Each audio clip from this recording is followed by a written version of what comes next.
العالمين والصلاة والسلام على أشرف الأنبياء والمرسلين وعلى آله وأصحابه أجمعين. اللهم رب اشرح لي صدري ويسر لي أمري واحلل عقدة من لساني يفقهوا قولي. سبحانك لا علم لنا إلا ما علمتنا إنك أنت العليم الحكيم. لا حول ولا قوة إلا بالله العلي العظيم. اللهم افتح بيننا وبين قومنا بالحق أنت خير الفاتحين. اللهم اجعلنا ممن يستمعون القول ويتبعون أحسنه. Kita buka dengan Al-Quran Al-Fatihah. Alhamdulillah.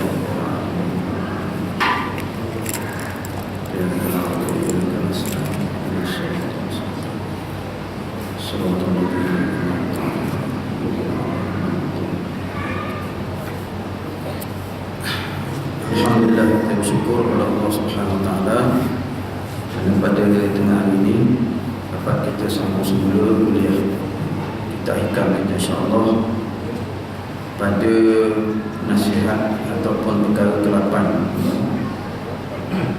ya. Betul.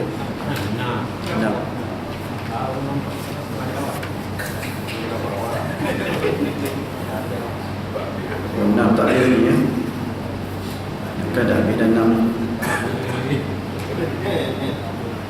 Okey, tuan-tuannya yang ke-6 lah insya-Allah.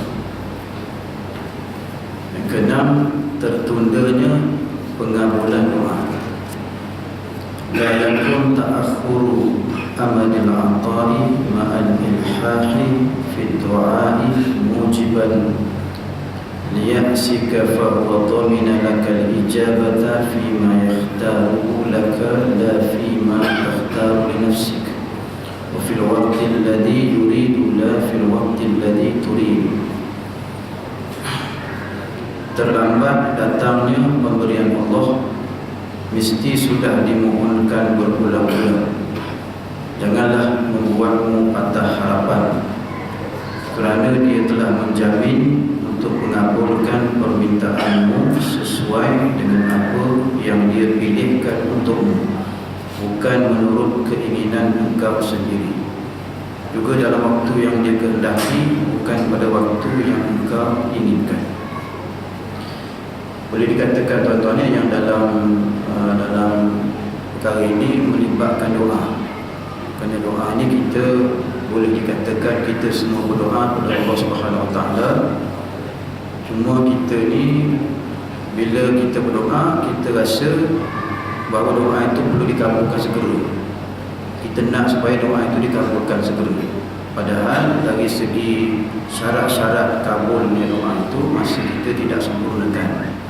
Kalau boleh kita ni tuan-tuan sekarang dulu, ya Allah ya Tuhan, mintalah rezeki yang banyak untuk persiapan hari raya contohnya. Kalau boleh sekarang juga nak sekarang juga kalau boleh kan. Itu ikut kita. Tapi sebenarnya kalau Allah beri masa tu, apa yang kita nak, ada benda-benda yang mungkin tak bagus berlaku pada kita disebabkan oleh dikabulkan segera apa yang kita nak itu. Syaratnya sedikit tuan-tuan kita ambil dulu. Tidak sepatutnya seseorang hamba berburuk sangka kepada Allah akibat doa-doanya belum dikabulkan olehnya. Buruk sangka dengan Allah, buruk sangka dengan kita macam mana? Bolehlah tuan-tuan, kita buruk sangka pada kita, agaknya Allah tak kabul ni sebab aku jahat sangat. Agaknya aku tak dikabulkan doanya, agaknya aku ni belum bertaubat. Kita buruk sangka pada kita tak apa. Dengan buruk sangka pada Allah Subhanahu Wa Taala, Allah benci aku ni, bukan begitu tuan-tuannya. Sebab kita pun tak tahu adakah kita ni dibenci oleh Allah ke. Bencinya Allah itu pada seseorang tentu ada sebab-sebabnya. Tentu ada sebab dia benci. Seperti kita melakukan maksiat. Dan sebaiknya bagi hamba yang tidak tahu apa yang akan terjadi atas dirinya esok hari, segera melakukan muhasabah diri. Kalau sekiranya doa kita minta, banyak tahun dah kita minta, tak dapat lagi contohnya. Muhasabah diri kita.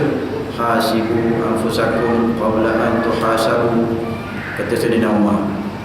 Hitunglah diri kamu sebelum kamu dihitung di hadapan Allah Subhanahu Wa Taala. hitung banyak-banyak kita buat apa hari ni, dapat macam tu lah. Yang apa yang kita buat dapat begitulah. Hitung punya hitung, tuan-tuan. Lailatul Qadar ni agaknya tahun ni tak dapat juga agaknya tuan-tuan hitung. Sebab apa? Sebab Lailatul Qadar itu untuk orang yang bersih saja. Kalau Allah beri juga, terpulang pada Allah, tuan-tuan, terserah pada Allah.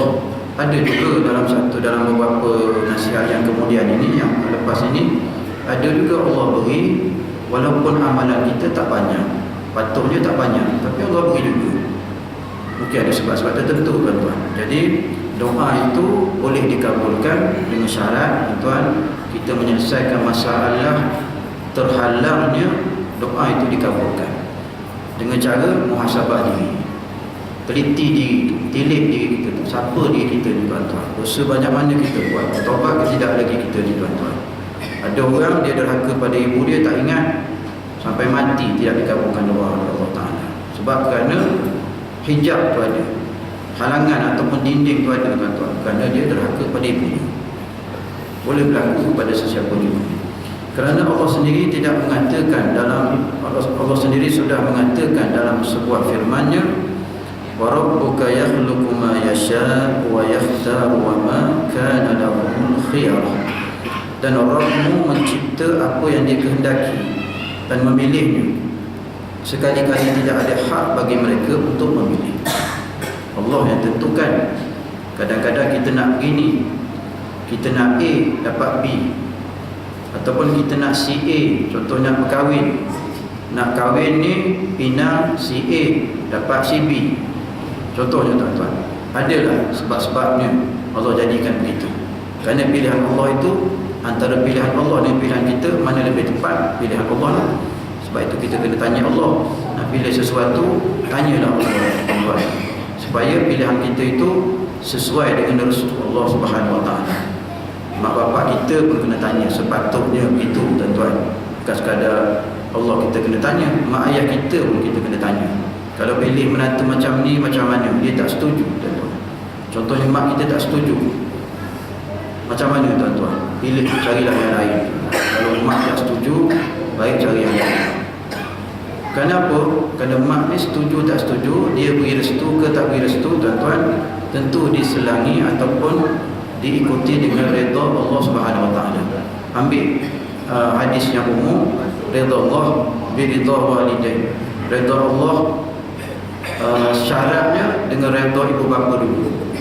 Jadi baik, tuan-tuan. Kalau orang kata dah saya nak sangat dah perempuan ini, saya memang mimpi pun tiap-tiap hari dah, tiap-tiap malam dah. Sampai tengok tiang pun muka perempuan, sampai tengok dinding pun, tuan-tuan, tengok muka perempuan tu. Contoh, tuan-tuan, ya, Allah cantik sangatlah tu bagi dia, tuan, tapi tak sesuai bagi dia. Allah tahu tak sesuai bagi dia, Allah beri tak jadi. Contoh, ya, tuan-tuan. Ataupun ibu bapanya tu tak setuju, cantik macam mana pun mak tak setuju yang ini. Tentulah ibu kita ada alasannya. Tentu ada alasannya, tuan-tuan. Kalau tak ada alasan, takkanlah tolak macam tu saja, tuan-tuan, ya. Baiklah kita buat sesuatu yang disetujui oleh ibu bapa kita, tuan-tuan. Ada juga orang kata, bukan mak nak kahwin, saya nak kahwin.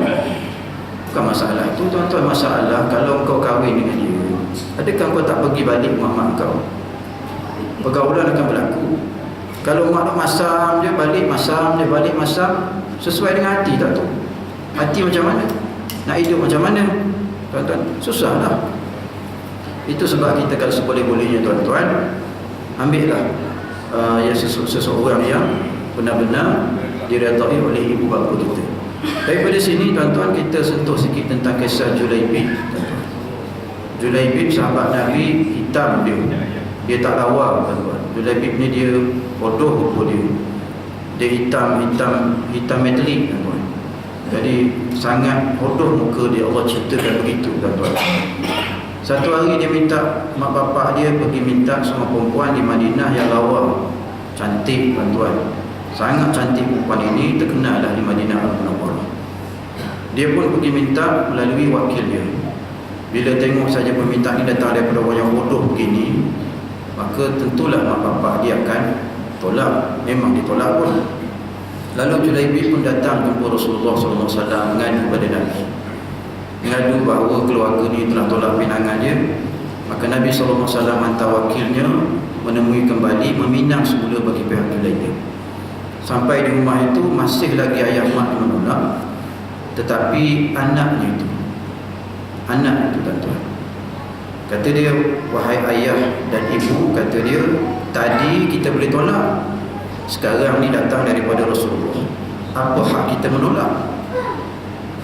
Apa hak kita menolak?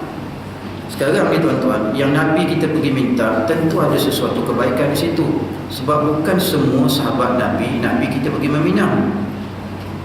Bukan semua sahabat Nabi pergi meminang, tak. Ini saja cerita bahawa Nabi kita hantar wakil seperti Rasulullah datang sendiri untuk minta perempuan ini, muslimah ini, untuk dikahwinkan dengan Julaibib. Agaknya ada sesuatu rahsia di situ yang kita tak tahu, tuan-tuan ya. Nak sangat tak perempuan ni, tuan-tuan. Maka kata anak dia, kalau Allah dan Rasulnya minta, adakah berhak kita tolak? Itu soalannya, tuan-tuan. Anak ni cerdik. Sebab apa anak cerdik? Sebab anak ini berada di dalam pemerintahan Rasulullah yang adil, tuan-tuan. Sebab itu anak-anak muda yang ada pemerintahan Islam yang adil ini, tuan-tuan, sangat solehah atau sangat soleh dia. Umpama, tuan-tuan, buktinya, umpama Sayyidina Umar Al-Khattab radhiyallahu anhu, kita dengar cerita dia pernah pasang telinga di sebuah rumah yang miskin. Mak dengan anaknya bercakap. Kata maknya, campurkanlah susu itu dengan air supaya banyak lagi dan dapat untung banyak. Anak dia kata, tak boleh ibu, kerana Umar marah. Kata ibu dia, Umar tak ada. Lalu kata anak dia lagi, Tuhan Umar ada. Kenapa budak ini boleh jawab begitu? Kerana pemerintahan Umar itu adil. Walaupun ayahnya, ibunya didik dengan seleweng, tapi oleh kerana dia berada dalam environment yang adil itu, maka anak pun didik dengan bi'ah itu. Begitu juga dengan tadi itu, tuan-tuan, dengan anak perempuan tadi. Walaupun dia tidak sesuai diri dia ni, dia kalau boleh tak naklah kahwin dengan orang hodoh. Siapa nak kahwin dengan orang hodoh? Hitam metalik pula tu. Contohnya, tuan-tuan, kita tahu keadaan orang negro macam mana, tuan-tuan. Tapi dia terima kerana Rasulullah. Itu mahal harga dia. Terima dia, tuan-tuan. Kahwin. Sayyidina Osman berhutang sikit, Sayyidina Abu Bakar berhutang sikit, Sayyidina Umar berhutang, dapatlah dalam 200 dirham lebih kurang. Kalau tak silap saya lah, angka pun ada, mungkin silap angka tu. Lebih kurang beratus-ratus dirham lah dihutang, diberi duit oleh sahabat-sahabat yang lain. Masa hari dia pergi, tuan-tuan, ke kedai untuk beli perkakas-perkakas perkahwinan dia. Maknanya dah kahwin, kan nak beli barang-barang dapur dia. Tiba-tiba ada seruan jihad. Dia pun tukar, daripada beli barang dapur dia, dia tukar beli pedang, beli perisai dan beli kuda. Tukar, tuan-tuan. Terus pergi pun. Tak si babai dah, tuan-tuan. Tak ada babai-babai, tak ada. Tak ada langsung, tuan-tuan. Terus pergi perang. Menjadi perang, tuan-tuan. Masuk dalam peperangan, mati syahidnya. Tuan-tuan, mati syahidnya. Subhanallah, tuan-tuan. Nakkan isteri cantik, Allah dah beri, tuan-tuan. Tapi belum bercampur ataupun beberapa hari saja dapat merasai nikmat berkahwin dengan wanita cantik. Dia tak tukar, tuan-tuan, jihad dengan wanita cantik. Yang jihad itu tetap nombor 1, wanita cantik nombor 2, tuan-tuan.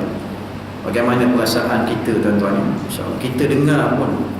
Kisah ini saya dengar yang disampaikan oleh Dr. Profesor Muhammad Al-Wakil. Masa ceramah dia diwakil daripada Ikhwan Muslim Mesir ketika itu, tuan-tuan. Sampaikan ceramahnya di Masjid Rusila masa itu, dan berterjemahnya oleh Tuan Guru Haji Abdul Hadi Awang. Kedua-dua penceramah menangis bila ceritakan kisah Julaibib, tuan-tuan, kedua-duanya. Dan bila terjemah dia buat oleh Tuan Guru pun menangis, orang keliling pun menangis. Sebab apa? Kisah ini menyedihkan. Kenapa? Kerana kesungguhan dia nak dapatkan wanita itu, tuan-tuan. Rasulullah melayan dia dengan cukup baik, tetapi dia tidak menggadaikan keinginan untuk semata-mata kerana dunia dia itu, tuan-tuan. Tapi dia tetap dengan hasrat hati dia untuk berjihad fisabilillah. Dia tak tukar dengan dunia, tuan-tuan. Itulah Julaibib, sahabat Nabi. Itulah sebab Rasulullah suruh juga wanita ini kahwin dengan Julaibib, kerana dia menjadi janda kepada orang yang mati syahid. Dia menjadi isteri, bekas isteri kepada orang yang mati syahid. Itu juga suatu martabat yang tinggi di sisi Allah Subhanahu Wa Taala, dan kurniaan Allah pada orang perempuan ini. Itu sebab Nabi kita suruh kahwin juga dengan Julaibib. Seterusnya, dan hendaklah kita sentiasa mengingat firman Allah Ta'ala berikut ini. Surah Al-Baqarah, tuan-tuan, Surah Al-Baqarah ayat 216. Boleh jadi kamu membenci sesuatu padahal ia amat baik bagimu, dan boleh jadi pula kamu menyukai sesuatu padahal ia amat buruk bagimu. Allah Maha mengetahui sedang kamu tidak mengetahui. Ini jelas, walaupun ayat ini berkaitan dengan peperangan, kerana peperangan itu menyusahkan, peperangan itu menyebabkan kematian, peperangan itu menyebabkan isteri jadi janda, anak jadi yatim. Peperangan asal lah ayat ini, tuan-tuan. Asal bila berlaku peperangan, kamu tak suka peperangan, tapi di sebalik peperangan itu ada kebaikan yang perlu kamu percaya, dan dia tak ditunjuk oleh Allah di depan kamu. Akan datang, kamu akan jumpalah, kamu akan tengoklah. Jadi bila sesuatu itu, tuan-tuan, kita rasa nak marah kerana apa yang kita hasratkan tak berlaku, tetapi yang berlakunya perkara lain, ingatlah bahawa itu memang confirm ketentuan Allah supaya berlaku sesuatu yang lain kepada kita, tuan-tuan. Rancang punya rancang tak jadi, tuan-tuan. Bila tak jadi, tahulah apa sebab-sebabnya, tuan-tuan. Macam berlaku kepada seorang ulama kita. Dia ada 3 orang pergi ke program di England, di Amerika. Dia buat jaulah ataupun round seluruh Amerika di England. Jadi, tuan-tuan, bila dia dalam keadaan begitu, ada telefon kata mak sakit tu, mak dia sakit tu, dan kemungkinan akan mati. Jadi yang teman-teman dia ni, teman-teman kawan-kawan dia ni, 3 orang yang ikut dia ni jadi susah hati.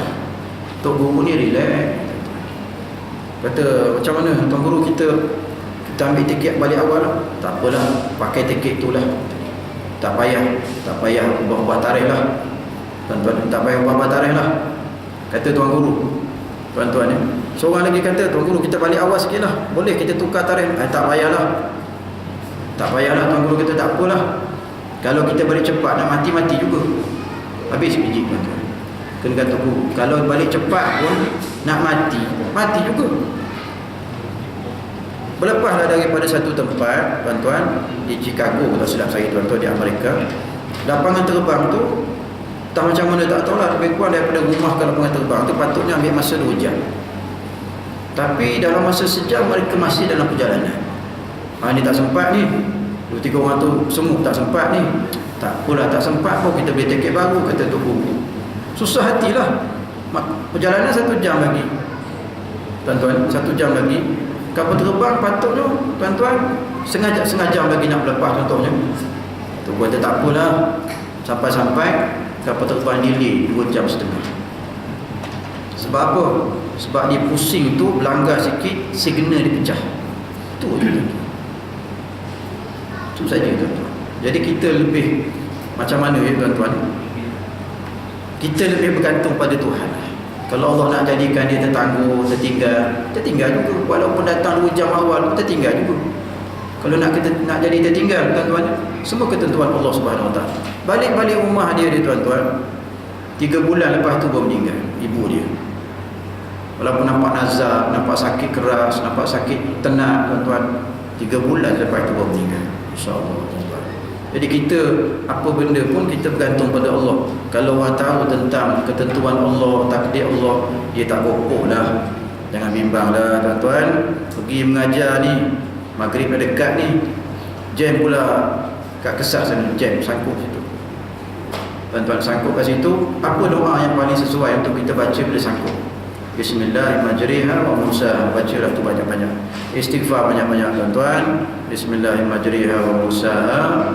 Kalau Allah beri sampai, sampailah. Kalau Allah tak beri sampai, tak sampailah kita. Jam macam ni nak sampai macam mana? Istighfar dah dulu. Istighfar dulu banyak-banyak. Astagfirullahalazim. Agaknya tadi keluar tu sebab nak duit kot ceramah ni. Niat tak betul kot.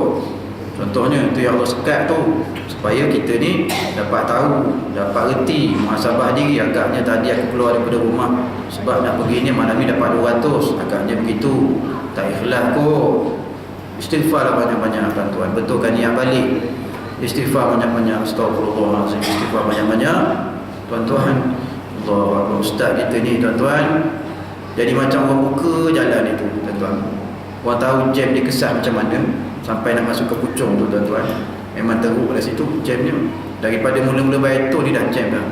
Istighfar banyak-banyak 10-20 kali. Bismillahirrahmanirrahim. Buka jalan terus sampai sedang elok orang komat di Subang Jaya sana tuan-tuan. Masya-Allah tuan-tuan ya. Jadi kita jangan bimbanglah benda-benda macam tu. Sebab tu kata Datuk Tuan Ibrahim, hantar ni besar ni Allah nak jaga. Satu dunia Allah boleh jaga, takkanlah hantar besar ni Allah tak boleh jaga. Itulah kata Datuk Tuan Ibrahim. Tuan-tuan, subhanallah, nasihat orang alim tuan-tuan, dia berguna untuk kita, bahkan berguna untuk ketenangan diri kita. Nasihat itu menenangkan kita tuan-tuan. Sebab itu banyak ulama beri nasihat. Yang ini pun penuh dengan nasihat. Kerana nasihat itu menenangkan jiwa. Dia makanan jiwa tuan-tuan. Dia jadi tenang tuan-tuan nasihat ni. Umpama tengah-tengah dahaga orang bang minum air tebu. Itu sedap juga. Tuan-tuan begitulah. Sedapnya tu tuan-tuan. Seterusnya Syekh Ibn Atha'illah juga mengingatkan, la yushakkikannaka fil wa'di adam wuqu'il maw'udi wa in ta'ayyana zamanuhu li alla yakuna dhalik qadhan fi basiratika wa ihmadan li nuri sariratika. Maknanya tidak terlaksananya sesuatu yang dijanjikan oleh Allah, janganlah sampai membuatmu ragu terhadap janji Allah itu. Ini agar tidak mengaburkan basirahmu, pandangan mata batinmu, dan memadamkan nur cahaya hatimu. Jadi tuan-tuan, kita jangan di sini, jangan kita rasa ragu dengan janji Allah. Inna wa'dallahi haqq. Sesungguhnya janji Allah itu adalah suatu kebenaran pasti. Siapa yang masih ragu dengan janji Allah tuan-tuan, orang itu masih belum beriman kepada Allah Ta'ala. Kena yakin benar-benar tuan-tuan. Allah beritahu dalam ayat-ayatnya berkenaan dengan perang Badar Al-Kubra tuan-tuan, juga ataupun perang di antara Jalut dengan Talut. Apabila Jalut tuan-tuan adalah raja yang sangat zalim, lalu para penganut Islam ataupun Bani Israel ini rasa terganggu dengan kejahatan Jalut ini. Lalu Allah beri mereka Talut, raja. Mereka minta raja seorang, Allah beri dia Talut. Mula-mula Bani Israel rasa susah hati sebab Talut ni tak ada harta. Talut tak ada harta. Mereka nak minta raja ni sebab raja biasa ada harta, ni raja tak ada harta. Kata Allah, aku beri dia ilmu dan kesihatan. Itu dua perkara yang sangat penting. Jadi tuan-tuan, Talut pun berlepas dah bersama tentera-tenteranya. Ada riwayat kata 50,000, ada kata 70,000 tuan-tuan. Selepas itu mereka meneruskan perjalanan menuju ke tempat Jalut. Sehingga di hadapan, kata Talut, di hadapan kita ni ada sebatang sungai. Sesiapa yang tidak minum daripada sungai ini melainkan setapak tangan saja, maka dia di kalanganku. Yang minum lebih, dia bukan dari kalanganku. Cerdiklah Talut ini, sebab bila dah letih-letih tuan-tuan, minum air banyak. Jadi itu yang tak datang sembahyang tarawih tu. Sebab apa? Sebab dah tumbang dah air saja sampai 2 jam minum. Tumbang tuan-tuan. Sampai di sungai itu, mereka kebanyakannya minum air dengan banyak, sampai kembung perut dengan air, jadi berat. Berat makanan, berat air, rasa berat air lagi. Berat air lagi tuan-tuan daripada makanan. Yang tinggal 700 orang saja. Daripada 50,000 menurut satu riwayat, yang tinggal 700 orang saja. Jadi yang ramai-ramai yang minum ni tengok 700 saja, dia kata kami akan kalah hari ni.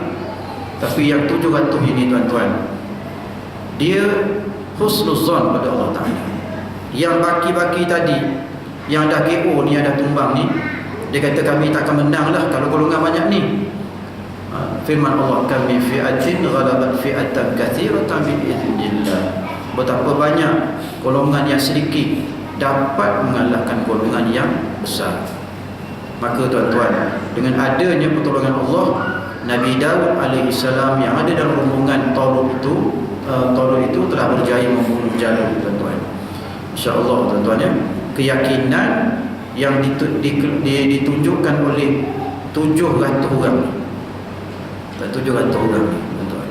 Keyakinan yang ditunjukkan oleh Brigade Qassam ni, tuan-tuan. Brigade Qassam dalam berhadapan dengan serangan daripada Yahudi. Tiap-tiap tahun Ramadan mereka serang. Kali ni, tuan-tuan, serangan mereka sangat berat, sangat hebat, tetapi lawan pun hebat. Kita balas balik pun hebat juga, tuan-tuan. Tak pernah berputus asa mereka, dan kita tak pernah dengar daripada mereka ini, kenapalah Allah buat macam ni. Tak ada. Tak ada, tuan-tuan. Tidak ada runutan, tidak ada sungutan begitu, tak ada. Mereka terus hadap dengan tanpa bertawakal kepada Allah Subhanahu Wa Taala. Sekarang ni mereka dah ada departmen yang baru, bahagian lautan. Tuan-tuan, lautan. Mereka dah masuk ke tempat musuh melalui laut sekarang ni. Lagilah takut, tuan-tuan. Yahudi ni penakut, pengecut. Allah dah beritahu dia ditimpakan dengan satu penyakit pengecut. Sebab itu dia hantar gambar-gambar di Tel Aviv sekarang ni, kereta pun tak ada tengah jalan. Tak berani nak keluar. Kereta tak ada tengah jalan. Tel Aviv, tuan-tuan, ibu negeri dia, tak ada kereta. Tak berani dia, tuan-tuan. Bunyi meletup sikit mercun pun ingatkan roket daripada mana? Daripada Hamas, tuan-tuan. Bunyi mercun je. Nah, itu musim-musim begini, musim-musim keadaan ni, tuan-tuan, dia orang tunggu dia roket. Sebagaimana yang berlaku dalam peperangan dengan Sultan Muhammad Al-Fatih. Apa jadi tuan-tuan Sultan Muhammad Al-Fatih punya peperangan? Bila nak masuk, Sultan Muhammad Al-Fatih ni dia dah berjaya bawa masuk kapal 83 buah atau 90 buah ke dalam kuala atau muara Konstantinopel ataupun Istanbul. Cuma dia punya benteng-benteng tu ada 3 lapis. Walaupun dah masuk muara, dah masuk kuala, tak boleh nak masuk lagi, tuan-tuan. Bina menara pun tak dapat juga masuk. Akhirnya dia orang buat macam mana? Dia orang gali ke bawah, tuan-tuan, gali masuk ke dalam rumah. Gali ke bawah. Sampai mereka nak tidur malam pun rasa bimbang, takut-takut, tiba-tiba keluar saja tentera-tentera Sultan Muhammad Al-Fatih. Jadi takut macam tu. Begitulah yang dialami sekarang, fobia yang dialami oleh orang-orang Yahudi di Tel Aviv, tuan-tuan. Bimbang nanti kan pergi shopping center, datang roket kan. Jadi mereka bimbang sekarang. Macam saya beri contoh pada tuan-tuan, tengok ular masuk dalam rumah, tak jumpa cari, tuan-tuan lena ke? Duk fikir apa? Nanti kan masuk dalam selimut, nanti kan duduk atas kepala, nanti kan duduk bawah katil, aku turun kena patuk. Dia mula jadi takut, tak lena tidur. Bila tak lena tidur jadi tak sihat, jadi sakit, tuan-tuan, padan muka. Itulah Allah beri jadikan begitu, tuan-tuan. Walaupun orang kata, tuan-tuan, sakitnya kena duri saja pada kaki, satu badan dia tu tak lena tidur malam. Duri sikit je, tuan-tuan, tapi satu badan tak lena. Masya Allah. Apa kena-mengena pula mata dia duri tu? Sikit je duri, tuan-tuan, tak lena tidur tu. Begitulah, tuan-tuan, keyakinan kita pada Allah Ta'ala. Bila kita minta sesuatu dengan Allah, tuan-tuan, yakinlah bahawa Allah pasti tunaikan. Yakin bila kerja Allah, tuan-tuan. Kita tak boleh desak Allah, ya Allah bila pula ni kau nak kabulkan, tuan-tuan. Ada pula yang sangat leweh sangat. Selalu saya contoh, tuan-tuan, macam Ustaz Zawawi kata doa ni, dah malas sangat doa, ya Allah ya Tuhanku, macam biasalah.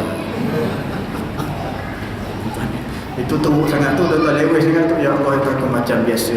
Malas ni doa, tuan-tuan. Orang macam ni nak kabulkan doa macam mana? Malas main, tuan-tuan.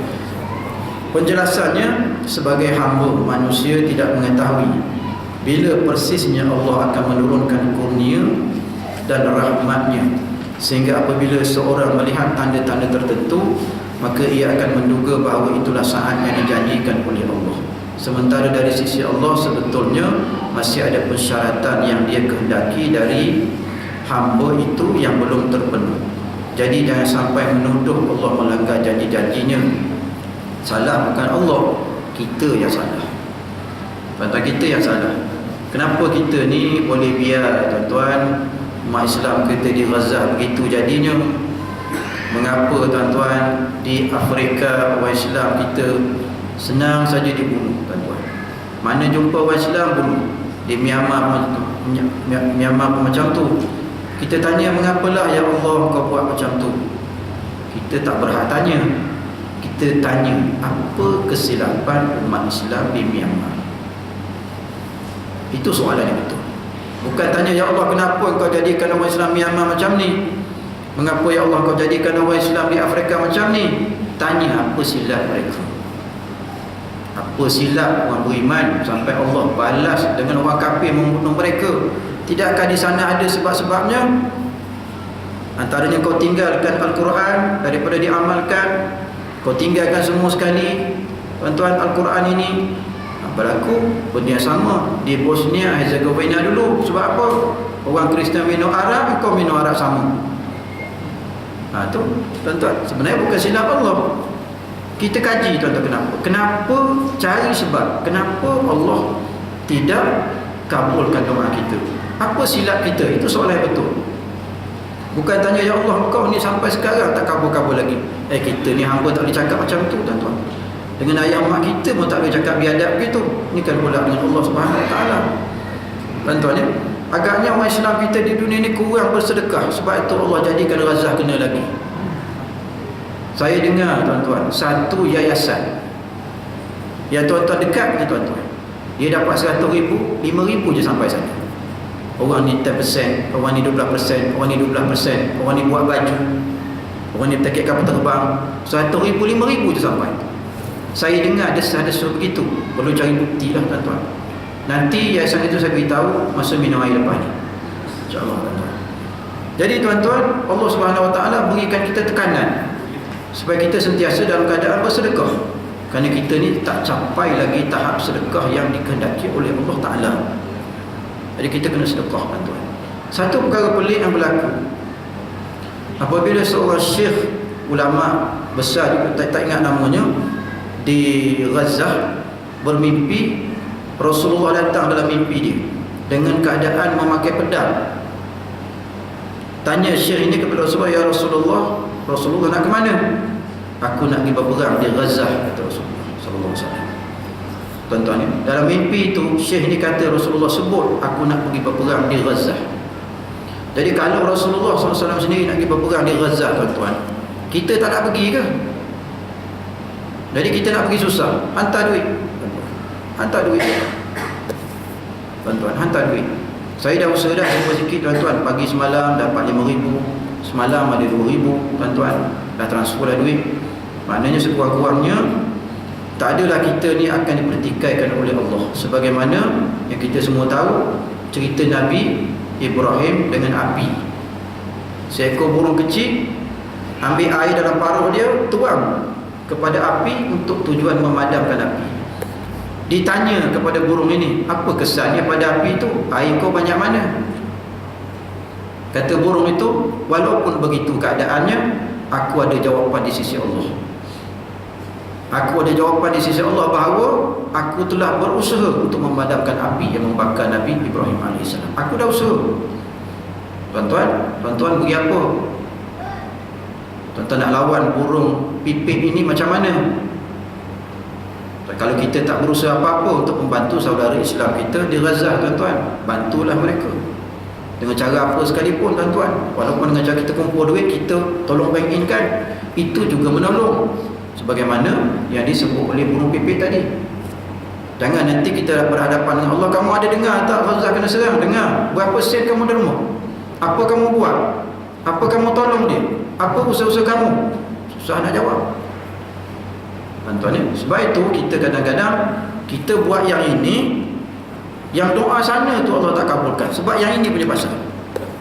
Muhasabah kita bukan sekadar 1 km, 2 km, 200 km muhasabah kita tuan-tuan. Jauh dia tu tuan-tuan.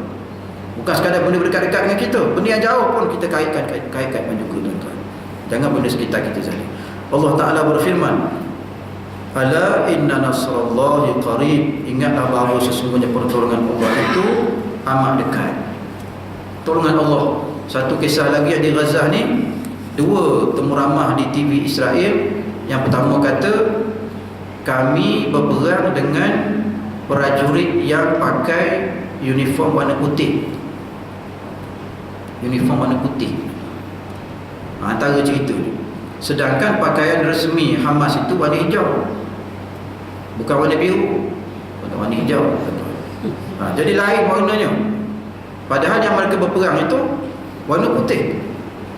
Sampai tuan-tuan jadi gila orang Yahudi ni. Satu lagi mata buta.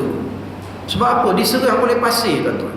Kami menyerang Hamas ini, tiba-tiba pasir yang serang kami, dan mata kami buta kena pasir, tuan-tuan. Masya Allah, tuan-tuan. Jadi jangan kita bimbang. Ala inna nasrallahi qarib. Sesungguhnya bantuan Allah itu, pertolongan Allah itu sangat hampir. Hampir itu kita ingatkan hampir sungguh. Hampir di sisi Allah, tuan-tuan. Hampir tak terlaksana lagi kalau kita syarat tak cukup. Kalau syarat tak cukup, tak jadi, tuan-tuan. Itulah puncanya. Dalam firman Allah yang lain digambarkan bahawa manusia itu memiliki sifat cenderung tergesa-gesa, dan adalah manusia itu bersifat tergesa-gesa. Al-Isra. Tuan-tuan, manusia ini dia kumpul gapah kerjanya. Ada benda boleh kumpul gapah, tuan-tuan. Apa benda yang boleh tergesa-gesa? Bila masuk waktu sembahyang, bersegeralah bersembahyang. Lagi, tuan-tuan, antaranya, kalau sekiranya anak perempuan itu dah dewasa, kahwinkanlah segera. Itu antaranya. Ada 4, semua saya tak ingat, 2 saya ingat, tuan-tuan. Itu antara benda-benda yang boleh disegerakan. Isti'jal boleh kita segerakan. Jadi, tuan-tuan, kita ni selalu tergesa-gesa, selalu nakkan benda tu segera. Kalau boleh sekarang juga, kalau boleh malam ni juga. Itu manusia, dia sangat suka benda-benda yang gopoh-gapah. Emergency ni dia suka, tuan-tuan. Sebab tu orang Melayu tu utamanya, bila nak puasa esok, baru malam dia baca. Dia tak baca sebulan malam tu, dia tak baca. Itulah perangai orang Melayu, tuan-tuan. Itu yang ke-6. Seterusnya yang ke-7, tuan-tuan. Dibukanya pintu ma'rifah. Idza fataha laka wijhatan min ta'arrufi fala tubali ma'aha in qalla amaluka fa innahu ma fataha laka illa wa huwa yuridu an yata'arrafa ilaika. Alam ta'lam anna ta'arrufa huwa muriduhu alaika wal a'malu anta muhdihan ilaihi wa aina ma tuhdihi ilaihi mimma huwa muriduhu alaik. Maknanya, tuan-tuan, apabila Allah telah membukakan salah satu jalan ma'rifah, yakni mengenal Allah bagimu, maka jangan hiraukan mengapa itu terjadi, walaupun amalmu masih sangat sedikit. Allah membuka pintu itu bagimu hanyalah kerana Dia ingin memperkenalkan diri kepadamu. Tidakkah engkau mengerti bahawa makrifah itu merupakan anugerahnya kepadamu, sedang engkau mempersembahkan amal-amalmu kepadanya? Maka apalah artinya apa yang engkau persembahkan kepadanya itu dengan apa yang dianugerahkan oleh Allah kepadamu? Tuan-tuan, yang ini ni kadang-kadang kita ni, tuan-tuan, kenal Allah, padahal kita ni amal tak banyak, tak berapa banyak amalan kita, tapi Allah buka jiwa kita, minda kita untuk mengenal Allah Subhanahu Wa Taala. Jadi kita dapat kenal Allah satu-satu. Umpama apa juga yang kita sentuh, kita ingat pada Allah. Apa juga yang kita rasa, kita ingat pada Allah. Apa juga yang kita lihat, tuan-tuan, semuanya memikirkan tentang Allah Subhanahu Wa Taala. Apa juga yang kita dengar, tuan-tuan, semuanya kita ingat pada Allah Subhanahu Wa Taala. Sumber-sumber yang masuk ke dalam otak kita tu, sama ada melalui mata atau melalui telinga atau melalui gambaran, tuan-tuan, gambaran, semuanya itu adalah kurniaan Allah Subhanahu Wa Taala kepada kita. Umpama, tuan-tuan, satu hari Imam Al-Ghazali rahimahullah taala sedang menulis kitab. Tiba-tiba dakwah dia tu tuan-tuan, ada lalat singgah kat situ. Pada pengamatan Imam Ghazali, lalat ini dalam keadaan kehausan. Dia masuk dalam bekas dakwah tu. Imam Ghazali biar saja tuan, dia minum sepuas-puasnya dakwah tu. Biar saja tuan-tuan. Lepas itu dia ambil, keluarkan lalat itu daripada bekas dakwah itu. Keluarkan, terbanglah lalat itu. Senang dia tuan-tuan ceritanya. Pada malam itu datang mimpi pada dia, Imam Ghazali. Kamu aku masukkan ke dalam syurga. Kamu tahu ke tidak mengapa aku masukkan kamu dalam syurgaku? Kata Imam Ghazali, disebabkan oleh sembahyangku gamanya. Bukan? Adakah disebabkan oleh sepuasaku? Bukan? Adakah disebabkan oleh hajiku? Bukan, semua bukan. Datuk ya Allah, Engkau Maha mengetahui. Apa dia? Kata Allah Ta'ala dalam mimpi itu tuan-tuan, kata Allah, masuk kamu dalam syurgaku kerana ikhlas kamu memberi minum pada lalat itu. InsyaAllah tuan-tuan, nak cerita tentang ikhlas ni, kita tentang ikhlas. Bagaimana Allah Subhanahu Wa Ta'ala mengkurniakan kepada seseorang hamba-Nya tuan-tuan sesuatu yang sangat bernilai untuk diri dia, sesuatu yang sangat memberi kesan dan manfaat pada diri dia. Banyak benda-benda yang kita lihat di keliling kita tuan-tuan, tetapi hati kita tak tersentuh. Kenapa tuan-tuan? Kerana Allah tutup pintu hati kita. Tetapi bila kita tuan-tuan sentiasa terbuka pintu hatinya, semuanya kita tengok ada manfaat dari segi nasihat ke, pengajaran ke, muhasabah ke tuan-tuan. Jadi berguna untuk kita semuanya. Sehingga kan yang pernah saya beri contoh pada tuan-tuan, orang lain masuk tandas tak terfikir apa-apa sebab bendanya busuk. Tapi bila Ibrahim bin Adham masuk tandas, orang tandas tu kata, engkau ni tak bayar lagi ke? Ini saya pernah contoh pada tuan-tuan. Tak bayar lagi duit tandas ni, tak bayar.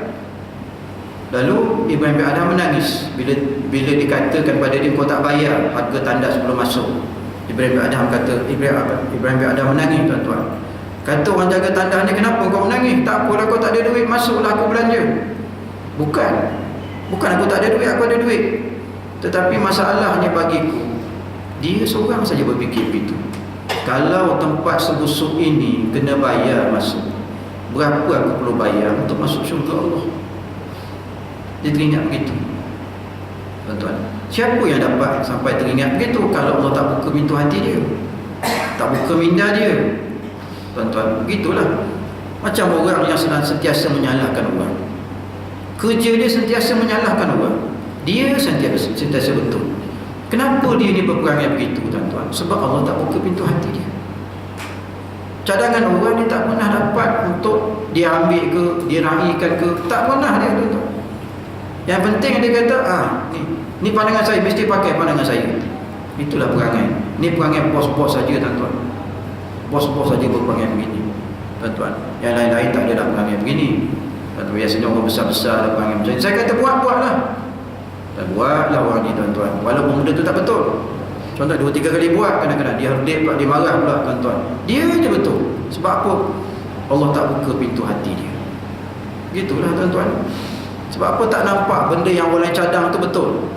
Padahal cadangan itu kadang-kadang daripada orang yang rendah pangkatnya sangat bermanfaat. Patut begitu. Sebab apa? Sebab Allah tak buka pintu hati dia. Contoh tuan-tuan, macam kita ni duduk di masjid tuan-tuan, ada kuliah Zoom. Ada orang ni tuan-tuan, dia tinggalkan majlis bukan sebab dia ada kerja, tapi dia tak nak dengar kuliah. Sebab apa macam tu? Rugilah orang ni tuan-tuan. Sebab apa? Sebab dia tak ambil manfaat daripada kuliah itu. Balik rumah dia buat apa? Tidur. Tadi dah tidur. Tuan-tuan, kat dia sini tadi dah tidur. Balik tidur pula tuan-tuan. Balik buat apa tuan-tuan? Hari cuti. Kalau dia ada kerja mustahil tak apa. Sebab apa? Hati dia tu Allah tak beri kasih pada majlis ilmu. Sebab apa? Padahal majlis ilmu, man salaka tariqan yaltamisu fihi ilman sahhalallahu lahu tariqan ila al-jannah. Nabi kita sampai bersabda begitu sekali, tuan-tuan. Sesiapa yang lalu satu jalan menuntut ilmu, maka Allah mudahkan jalannya masuk ke syurga.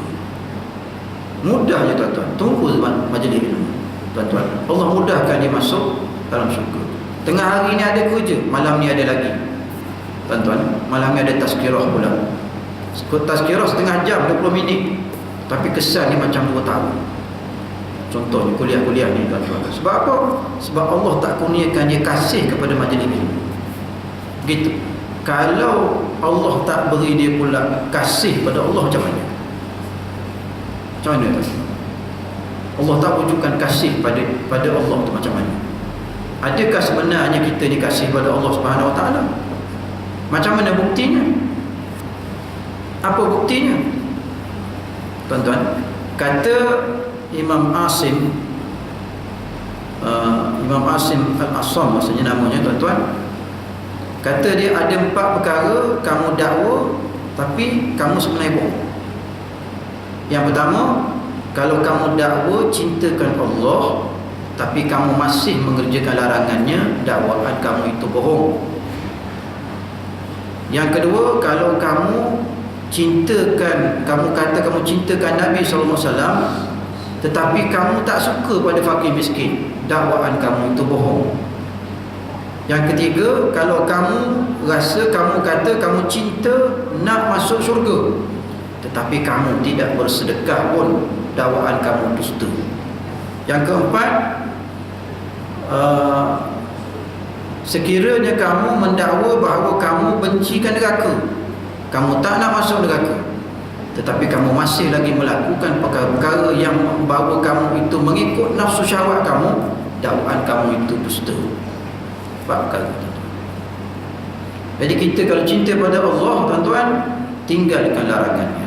Kalau kita buat lagi larangannya, maknanya kita kata cinta itu bohong. Kita masih lagi dengan dosa-dosa dan maksiat yang kita lakukan. Tuan-tuan, kalau orang miskin datang sikit, siap. Tuan-tuan, siaplah kita, tuan-tuan. Nabi kita dikasih daripada orang miskin tu, tuan-tuan.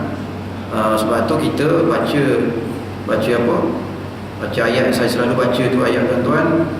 Fa'ammal yatima fala taqhar wa ammas sa'ila fala tanhar. Adapun orang-orang anak-anak yatim, kamu jangan bentak dia, jangan angkat suara. Adapun orang-orang yang meminta-minta, jangan kamu halau dia, kamu herdik dia, jangan begitu. Kerana Nabi itu sangat kasih jiwa Nabi itu dengan orang miskin, tuan-tuan, ya. Dan saya juga pernah baca doa pada tuan-tuan, banyak kali dah baca doa yang Nabi kita baca doa pada minta dengan Allah, Allahumma ahyini miskinan wa amitni miskinan wahsyurni fi zumratil masakin yaumal qiyamah. Kata Rasulullah SAW, doa, ya Allah, ya Tuhanku, hidupkanlah aku miskin, matikanlah aku miskin, dan himpunkan aku di padang mahsyar nanti bersama orang-orang miskin. Nabi kita doa begitu. Dan saya pernah tanya tuan-tuan, macam mana kalau kita doa ramai-ramai hari ini, boleh ke tidak? Siapa yang nak jadi miskin, tuan-tuan? Orang yang nak jadi kaya ni, tuan-tuan, macam-macam usaha dah. Sampai tuan-tuan tarik duit pun ada. Macam nak jadi kaya tu, tuan-tuan, naknya jadi kaya tu, tuan-tuan, macam mana pula nak doa jadi miskin? Cari ke duit tu, tuan-tuan. Kata ni celah-celah pokok pisang ni ada duit, pergi cari, jampi dulu, cari duit. Oh, tak ada, lari kat sana duit, cari duit, tuan-tuan.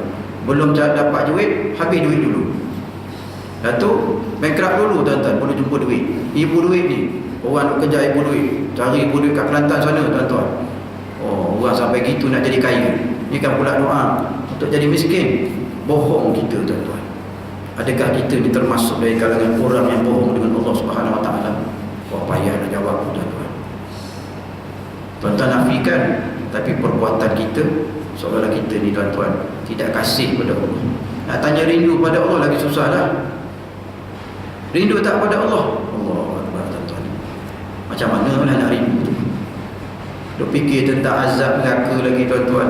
Macam mana nak rindu tu? Sebagaimana Nabi kita sebutlah, bila ditanya sahabat Nabi, kata Rasulullah mula-mula kepada sahabat dia, Abu Muwaihibah, ya Abu Muwaihibah, Allah Subhanahu Wa Taala berikan aku pilihan antara hidup selama-lamanya dengan mati jumpa dia. Kata Abu Muwaibah, kata dia, ya Rasulullah, demi Allah, pilihlah yang hidup selama-lamanya, kerana kami tak sanggup hidup tanpa kamu ya Rasulullah. Nabi kata, tidak, aku ni sangat rindu pada Allah Ta'ala. Aku sangat rindu pada Allah. Aku ni tak sabar dah nak jumpa dia. Tuan-tuan ya, jadi rindu Nabi itu macam mana? Kita ada ke tak rindu macam Nabi itu? Tuan-tuan ya, umpama kita hantar surat kekasih kita ni tuan-tuan, kita tak kenal dia. Dia hantar surat, 2 tahun dah berutus surat, sampai postman pun rapat dengan kita. Tuan-tuan ya, rapatnya postman sampai kes kita ni tuan-tuan, 2 tahun dah hantar surat. Tak rasa rindu nak jumpa ke? Memanglah rindu nak jumpa. Tuan-tuan, sangat rindu nak jumpa. Sebab apa? Sebab nama dah berkasih. Allah Subhanahu Wa Ta'ala kita tak pernah jumpa dia, tapi surat dia kita baca semua tuan-tuan. Kita baca Quran dia, surat Allah pada kita tu, baca semua Quran. Ramadan ni baca semua tuan-tuan. Allah cerita begini, Allah cerita begitu, surat Allah sentiasa kita baca. Tak rasa rindu nak jumpa dia ke? Rindu tuan-tuan. Memang kita rindu pada Allah, tapi dalam keadaan kita takut pada dosa-dosa kita.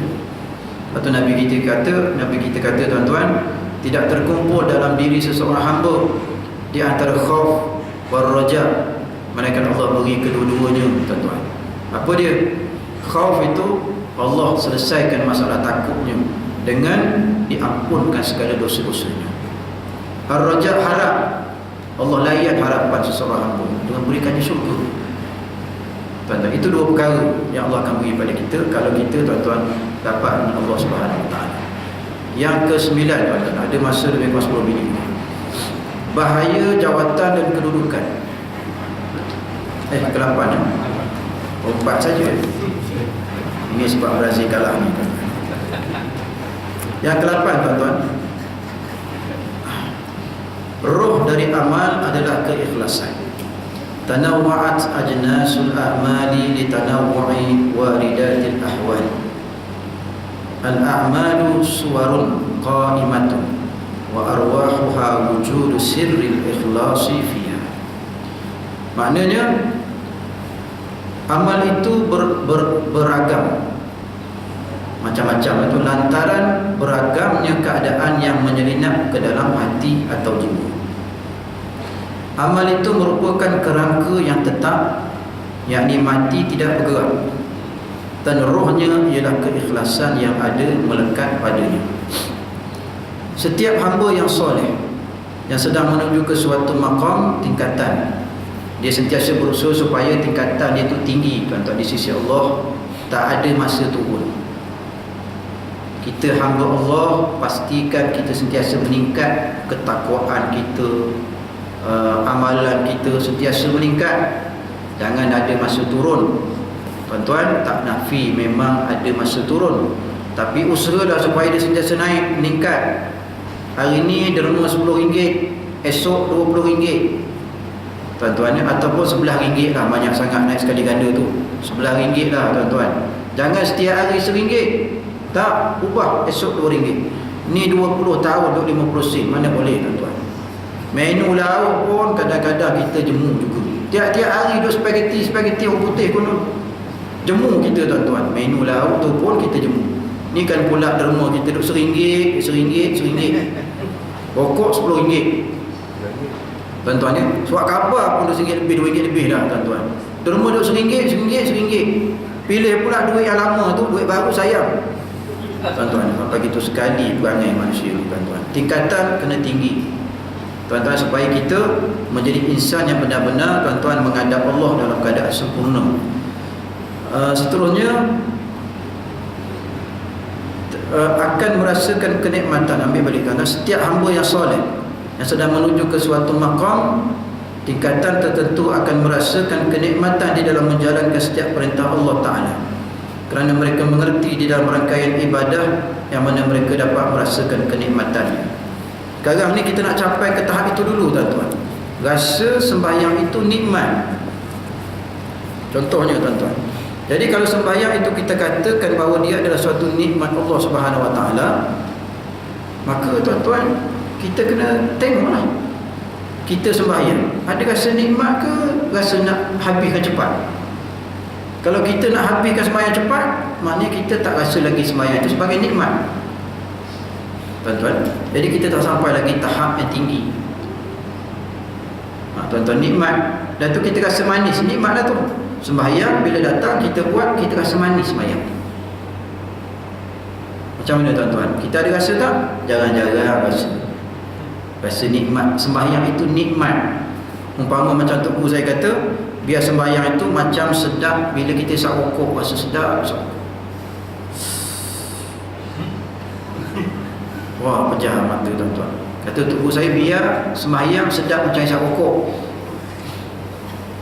Tuan-tuan, kalau tak isap rokok, macam mana? Tuan-tuan ya, insya-Allah.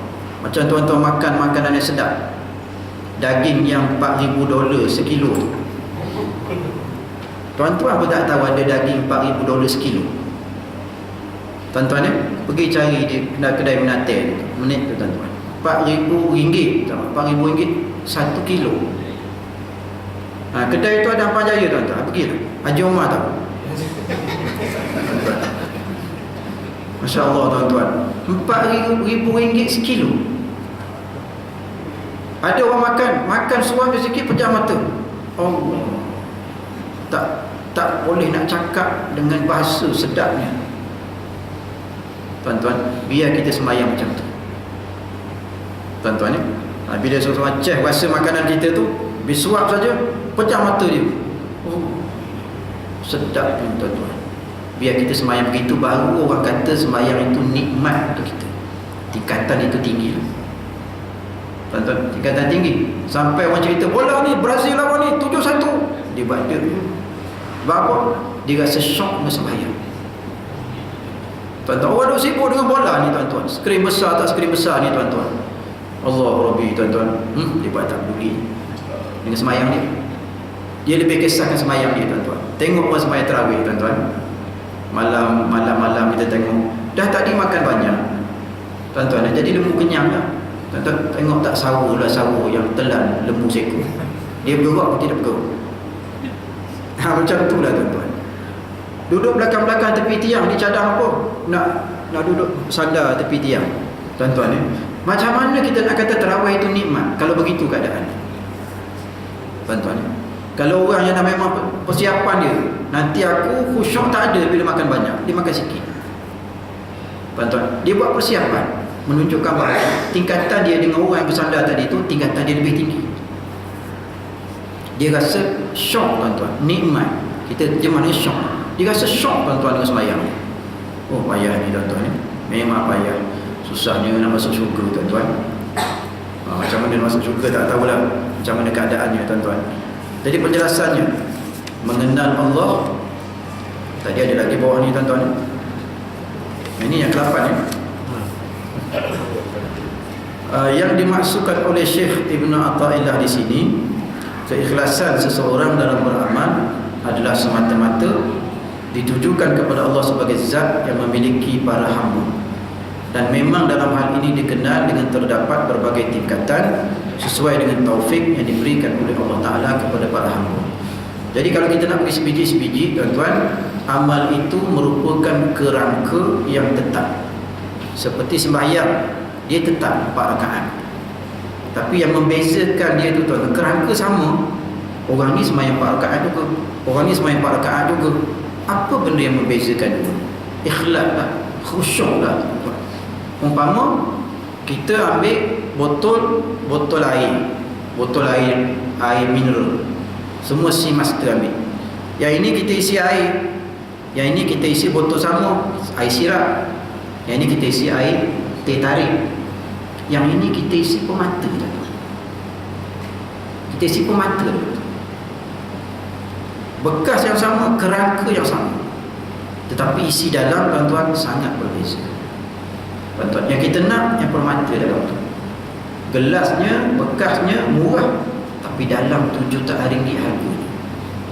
Tuan-tuan ya, begitu keadaannya. Itu yang kita katakan bahawa bila sembahyang orang ni sembahyang juga, tapi sembahyang orang ni sembahyang juga. Yang ini sembahyang ni tuan-tuan sampai Allah naikkan ke atas sana. Sebagaimana kita pernah tahu tentang azan tuan-tuan. Lama dah tak cerita yang ini tuan-tuan. Azan bila datang saja seorang lelaki di Madinah minta dengan Nabi nak azan. Nabi kita kata dah ada Bilal, tak payah azan lah. Dia kata tak apa ya Rasulullah, aku nak azan sekali saja esok subuh, esok aku azan sekali. Nabi kata tak apa, azan lah subuh esok. Azan tuan-tuan, kuat betul suara Ustaz Sabri kita. Tuan-tuan, lagunya Ustaz Sabri kita lah lagu. Oh sedap tuan-tuan. Dengar azan Masjid Asy-Syakirin tuan-tuan, sampai orang Perancis tu masuk Islam. Azan seorang Bilal kat situ. Macam mana punya sedap tu. Orang Perancis tu duduk City Hotel tuan-tuan, mengadap tu kan, boleh masuk Islam sebab azan tu. Punya sedap suara dia. Oh tuan-tuan, pecah mata kita dengar.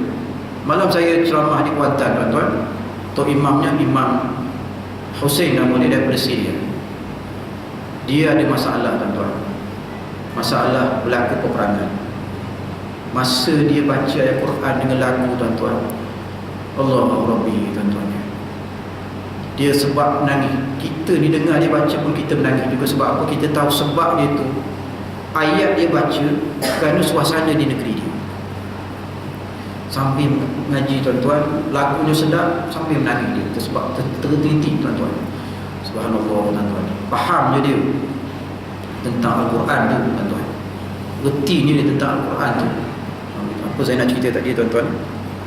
Kat mana tadi? Lupa dah. Azan tadi tu tak habis lagi tuan-tuan, boleh tak ingat ni. Ini sebab Brazil kalah ni tuan-tuan. Jadi tuan-tuan, selepas itu azan esok, azan lah tuan-tuan.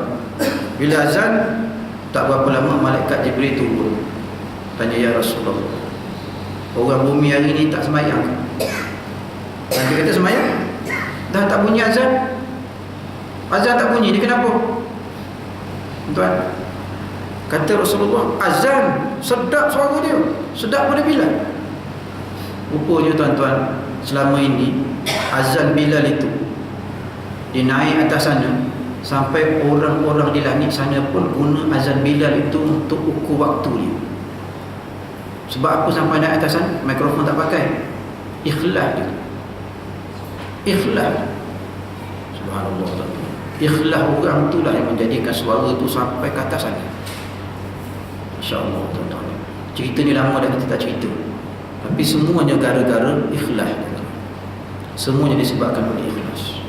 Semayang barisakan kita dengan ini tuan-tuan, semayang itu kerana ikhlas. Subhanallah, tunggu ini tunggu sana beza tuan-tuan. Sebab apa? Ikhlas. Kalau kita ikhlas mengajar orang tuan-tuan, orang dengar pun lain jadi. Kalau kita tak ikhlas tuan-tuan, habis orang tidur belaka.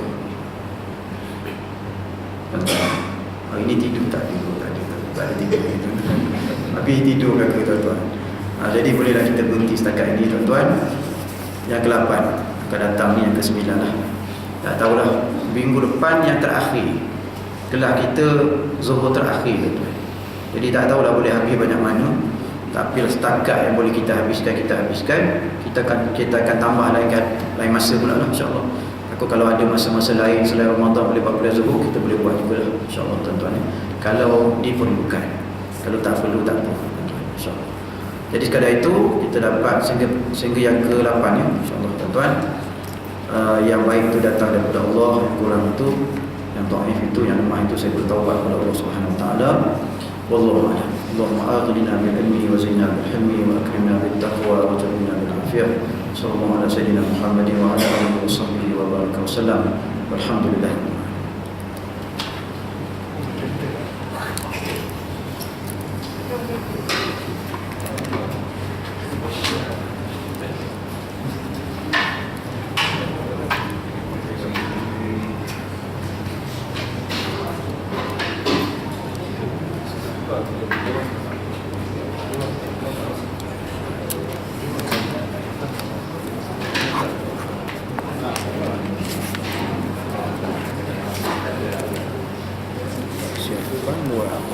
Yang ke-8 satu ni apa?